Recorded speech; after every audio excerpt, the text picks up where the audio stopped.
Well, never thought I'd find myself having to revisit this senile, blind as a bat, piece of fucking offensive dog shit nightmare of a film 12 years since I originally reviewed it. But somehow, here we freaking are.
It was the worst jewel heist in history. And the only witness to the crime didn't see a thing. Now, Mr. Magoo is going undercover, but he doesn't have a clue. Magoo is going down! I want you to put some water on the boil and lift both legs high into the air. And sand that sucker smooth.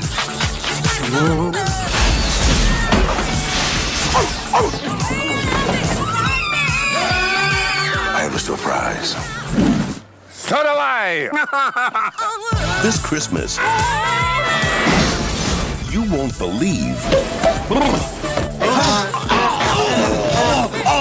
your eyes. Ugliest child I've ever seen.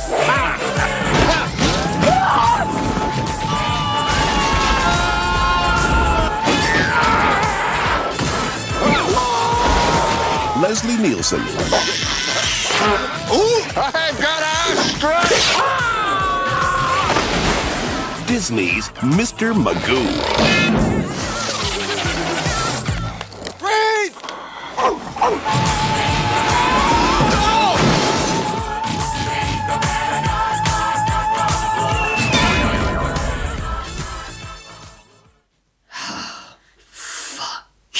Hello there, Richard the Film Geek here, and I'm here to give you guys only my second disasterpiece review for this year, which is not only the first Disney film I'm reviewing on the channel. And on a brief side note, before you ask, yes, I always knew I was going to come to the house that Mickey built sooner rather than later anyway. But also technically a re-review of a film that I already reviewed on my original channel towards the end of 2013.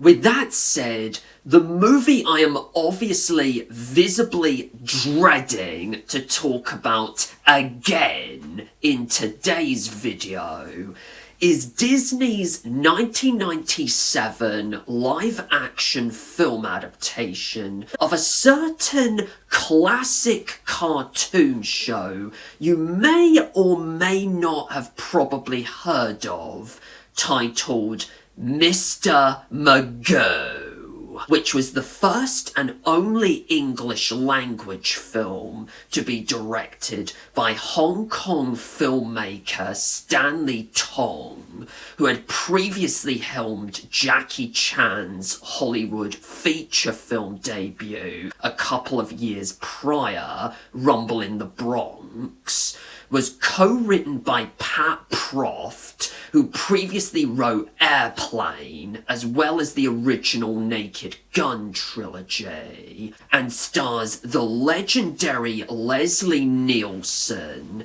aka Frank Drebin himself from the original Naked Gun trilogy, and of course Dr. Rumack from Airplane. Jennifer Garner making her own Hollywood feature film debut, Stephen Tobolowsky, Kelly Lynch, Ernie Hudson, Miguel Ferrer, aka the voice of Shan Yu from Mulan, and Malcolm McDowell, was very rightly universally panned across the board by both audiences and critics, with Roger Ebert himself in particular saying this about the film.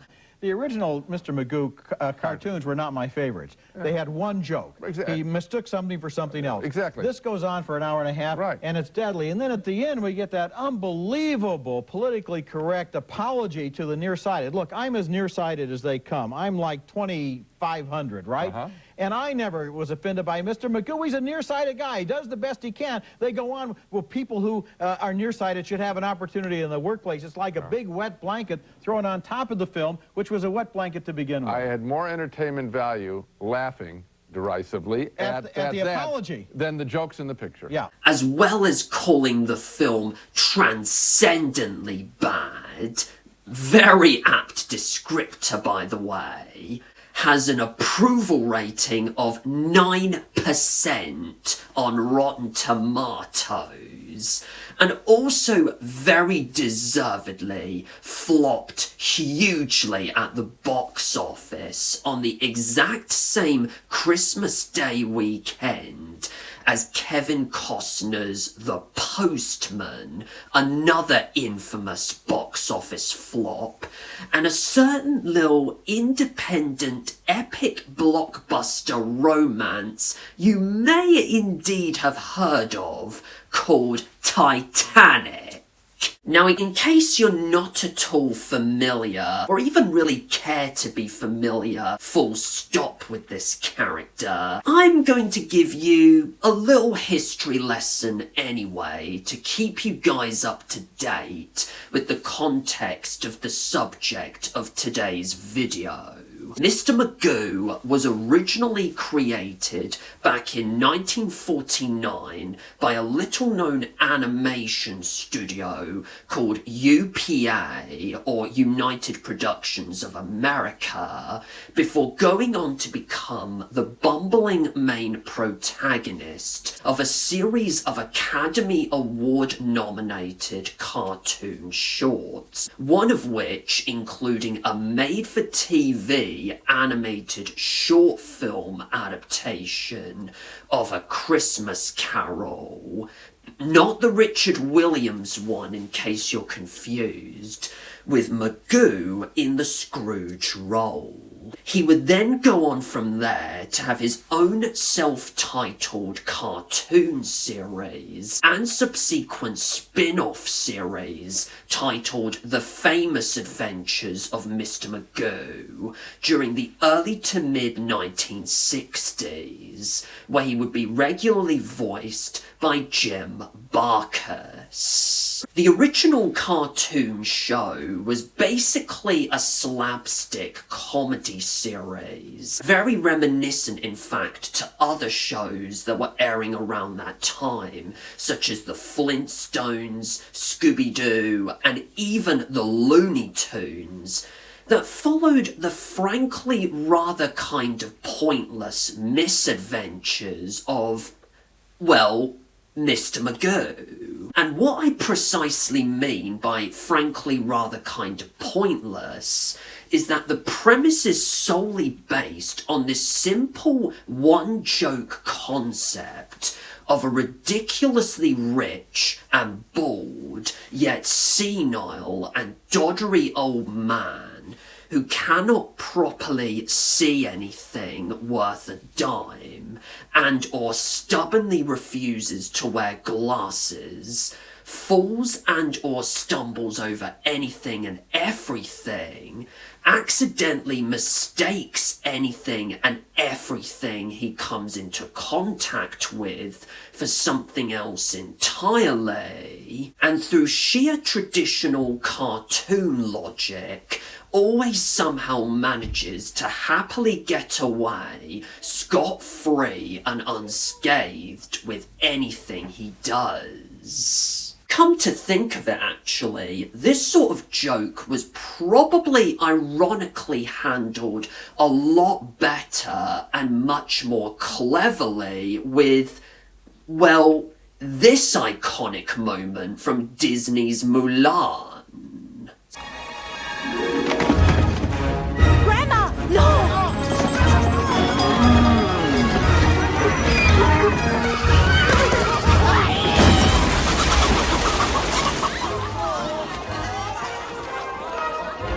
Yep, this cricket's a lucky one!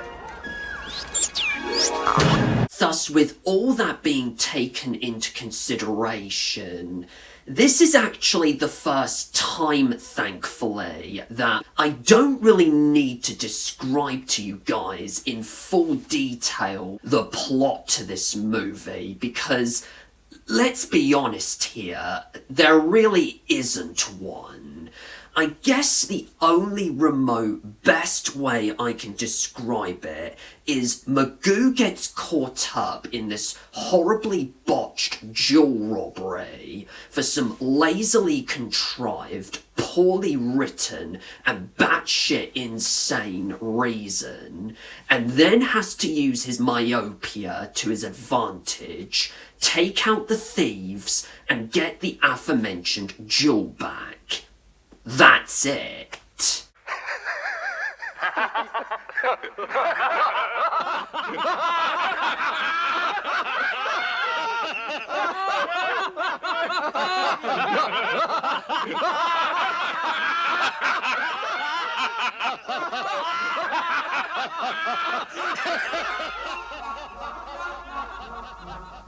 Now, before I get into the actual review, I just want to preface that the reason why I've decided to revisit and re-review this garbage movie is because while my old review still isn't quite too bad by today's standards, it honestly really didn't feel like I was properly judging and reviewing this movie on its own merits. All it basically consisted of was me just listing some of the major problems I had with the movie, whilst admittedly trying a bit too hard to ape the nostalgia critic style of reviewing at the time. So I just felt like, you know what, I needed to do the review again and give it a slight technical and substantial upgrade. So, with really all that established and explained away, upon having just had to re-watch for the first time in 12 years, this literally nearsighted, terrible, creatively misguided, ill-advised, and just not at all funny train wreck of a film that is Mr. Magoo. Here are my thoughts on it. Nearly 28 years on from its rather short-lived original theatrical release, which I am going to get to towards the end of this review, don't you worry. Rather unsurprisingly, you don't even necessarily need me to tell you that this movie is such an intellectually insulting, tone-deaf, and disgustingly offensive piece of shit that not only still is easily one of the worst comedy movies of 1997 period, not only still is one of the worst live-action films that Disney have ever done, that for the record is not one of their countless live-action remakes, not only represents a career rock bottom for the great Leslie Nielsen, who, God rest his soul, was capable during his lifetime of so much better comedy than this, but has also easily made it into the top 3 worst movies I've had to rewatch so far this year. It's just so dang obvious and clear as day that this film was not just made as a cynical cash-in on the runaway success of the live-action Mr. Bean television show, as well as Bean, the ultimate disaster movie, which was released roughly over a month prior in the US at least, but was also made during this really weird time in the 90s when every major Hollywood studio, including Disney in this case, was really in a sugar rush to make live-action film adaptations of relatively popular cartoon shows and or IPs, such as this, Dudley Do-Right, The Addams Family, George of the Jungle, Dennis the Menace, Inspector Gadget, Casper, and even, of course, the Flintstones. And this is even coming from someone who was never a fan of the original cartoon, never grew up watching the show as a kid, and quite frankly, don't even really care to watch the original cartoon full stop still. Not even the Christmas Carol, sure. That one I could very easily and happily skip and or love to forget. I'm really sorry for giving that special a bah humbug, but that's just how much I genuinely do not care for Mr. Magoo as a character. The acting on the whole here is laughable, to say the least. Leslie Nielsen, I guess, tries his best, but at the same time, he just feels terribly miscast in this role. It really doesn't help that he seems to be sleepwalking and going through the motions like he really didn't want to be here at all. And more to the point, what the hell was he even doing here in the first place, apart from sign that dotted line anyway, just for the paycheck? Same goes with Malcolm McDowell, actually, who himself is also horribly wasted, let alone barely even in this movie. Ernie Hudson, oh man, what the hell did they do to you? Kelly Lynch, Miguel Ferrer, and Stephen Tobolowsky are also given jack shit to do in this movie. As for Jennifer Garner, who within Disney put her up to putting on this ridiculous, offensive accent, as well as all these ethnically stereotypical and frankly racist dresses? Whoever it was that made that rather irresponsible call, hopefully that guy was fired on the spot, because this is just one of the worst debut performances in film ever by any actress. The writing here, especially from Pat Proft, is shocking. The jokes are beyond painful and embarrassing to both listen to and watch. The characters are blander than bland, more annoying than annoying, and just aren't even attempted to be made interesting in the slightest. The action set pieces are a joke. The slapstick comedy and humour is a joke. The cartoony sound effects during said action set pieces are obnoxious and make even that in a Roger Moore Bond film in comparison sound like the nearest possible trip to a swimming pool. And Michael Tavira's score is just as comically generic as you'd expect. And it's not even really that surprising, since this is the guy who regularly composed all the direct-to-DVD Land Before Time sequels. Stanley Tong's direction here is also non-existent as well. Like, he couldn't even be bothered to replicate within this film the awesome blend of slapstick action and slapstick comedy he pretty much mastered to perfection in Rumble in the Bronx. And honestly, before I give my final thoughts here, I would be terribly remiss if I didn't mention by far the biggest cardinal sin this movie commits, or at least Disney themselves technically committed within this movie. The National Federation of the Blind is now condemning Disney and protesting its plans to release a Mr. Magoo movie.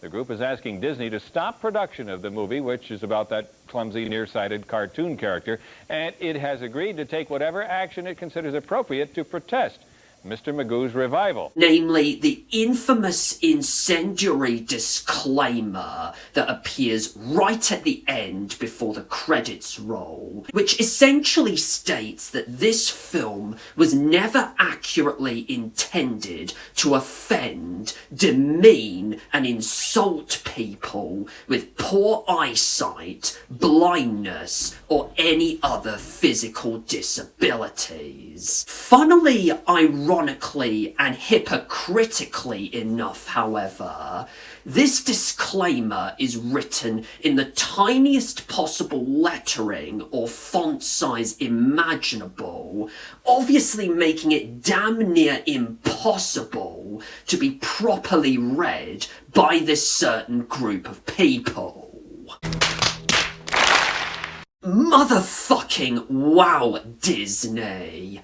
This just has to be, historically, the hugest middle finger you could ever possibly give to even just a small section of your audience. Not to mention just such a half-assed and half-hearted attempt and apology to them. Hell, you couldn't even do a fucking blooper reel at the end of your movie, right?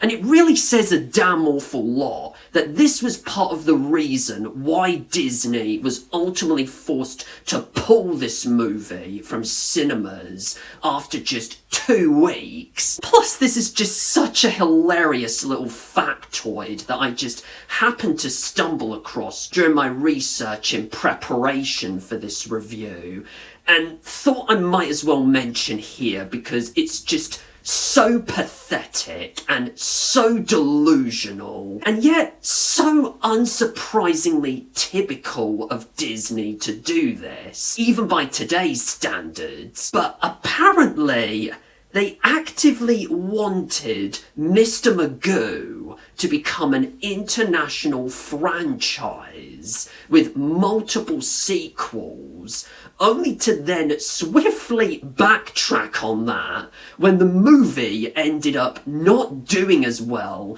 commercially or financially as they probably hoped. Honestly.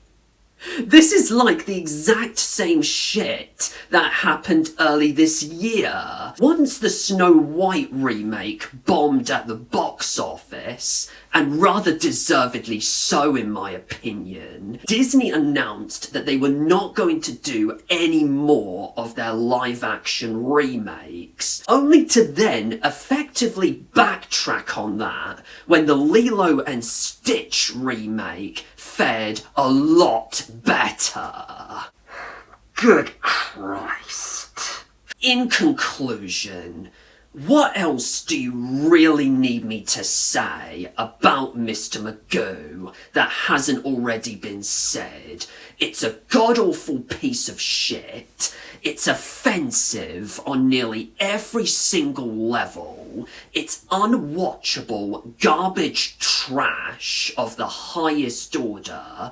It looks obscenely cheap and ugly, even by 1990s Disney film standards. It fails as a live-action adaptation. It especially royally fails as a slapstick comedy. Disney really should be ashamed of themselves for even making this movie in the first place. But then again, unfortunately, knowing this company, especially today, we already probably know they're really not. And like Roger Ebert so perfectly put it, this is just indeed all around a transcendently bad film. If you're into slapstick comedy yourself and just happen to remotely like this film more than I do, well,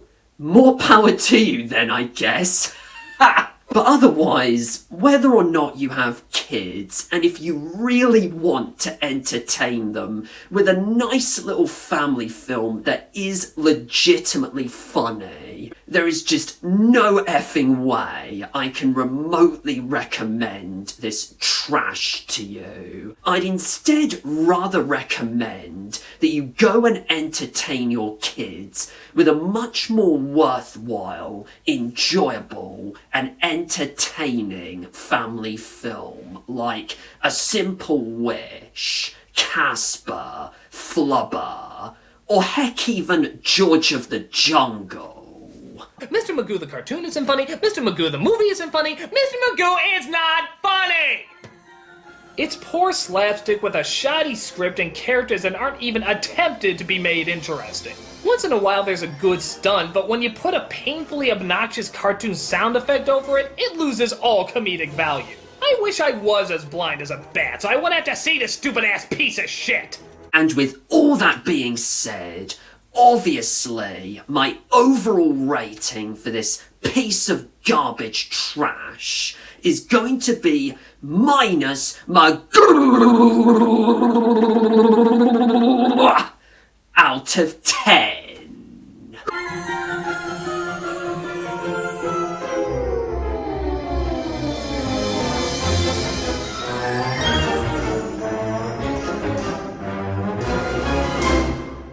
Whew, that felt good.